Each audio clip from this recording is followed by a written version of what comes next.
আজকে আমরা গ্যাস করব আপনার প্রিয় সেলিব্রিটিদের অ্যাকুরেট বয়স। চলুন একসাথে গ্যাস করি। শুরুতে মিস্টার বিস্ট 25, 27, 29। আই থিঙ্ক 29 হতে পারে, অর্থাৎ 29 বছর। কারণ মিস্টার বিস্টকে দেখে আমার একটু ওল্ড টাইপসের লাগে, তাই আমি 29 বছর লক করবো। নো, 27 এখনো মিস্টার বিস্ট অনেক কম। এরপর জাংকুক 27, 29, 33। আই থিঙ্ক জাংকুক 29 হবে, কারণ তাকে দেখে তো 13 এর মতো লাগে, তাই আমি 29 এর দিকে লক করব। নো, 27 ভাই, দেখতেছি সব সেলিব্রিটিদের বয়স কম। এরপর নেইমার জুনিয়র 30, 33, 35। আই থিঙ্ক 33 অর্থাৎ 33 হতে পারে, কারণ আমি এক বছর আগে শুনেছিলাম নেইমারের বয়স 32, তাই এখন 33 এর দিকে লক করবো।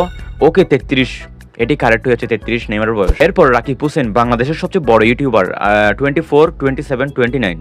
কত বছর হতে পারে? আমার মনে হয় 24 হতে পারে, কারণ রাকিব হোসেনকে দেখে তো বয়স কম মতো লাগে, তাই আমি 24 লক করবো, দেখি কত হয়। না, 27। বাইরে বাই, মিস্টার বিস্ট আর জাংকুকের সময় রাকিব হোসেন দেখে তো ছোটই লাগে। সর্বশেষ সাকিব আল হাসান 36, 38, 40, অর্থাৎ 36, 38 নাকি 40। তার বয়স কত হবে দেখি, এর উত্তর আপনারা গ্যাস করুন, কমেন্ট করুন, দেখি পারেন কিনা।